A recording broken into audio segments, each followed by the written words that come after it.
Welcome back. Thank you for staying with us on KTN Prime. Now, President Ruto has traveled to several African states on a mission to strengthen ties between Kenya and other countries.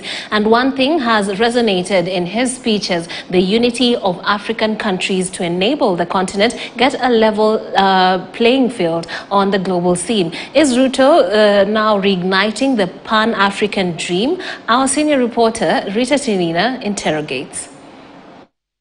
From Djibouti, Ethiopia, South Africa to Zambia, President William Ruto has visited 12 African countries since taking over power. The president keen on forging trade and economic ties with other African states. The globe is acting in concert. We cannot afford not to act together. The president, it appears, is keen on just how Africa can redefine its position on the global front. The world is becoming competitive. We cannot continue to assume that we can go very far engaging the EU, engaging Europe, engaging Asia, or even China, as we are doing currently. It is time we realize the power in numbers and the power in the unity of the African Union.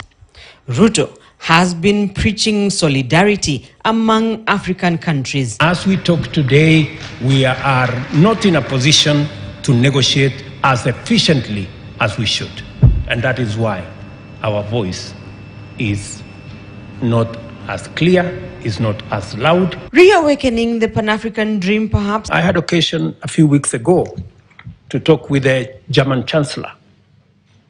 And he was explaining to me how Germany has donated matters trade, matters investment to the European Union.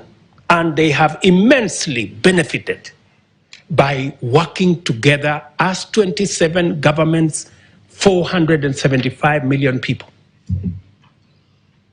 In our continent, we still want to keep all the powers in our little corners. Leaders such as Kwame Nkrumah, Haile Selassie, Julius Nyerere, Patrice Lumumba, Robert Sobukwe, Muammar Gaddafi, Thomas Sankara and Robert Mugabe had the same dream, a dream of solidarity among African countries. But Africa, a continent of 1.2 billion people and a GDP of close to $2 trillion, finds itself disadvantaged by the current configuration of the UN Security Council, a configuration that was established 80 years ago. Ruto has been advocating for a free trade area, and in Zambia last week, he proposed the introduction of a single African currency to ease trade on the continent. And the president has reached several agreements on travel. The president has been gracious to agree that we should explore the possibility of having a visa-free regime between Kenya and Senegal to facilitate the movement of people. Already, Kenyans can travel to South Africa on a visa-free policy, and Kenya has scrapped visa requirements for Djibouti citizens. President William Ruto may be seeking unity among African countries.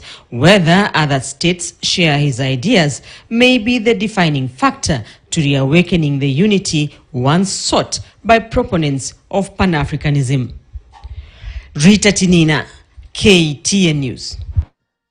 Now, Kenya has been picked to spearhead the dialogue between war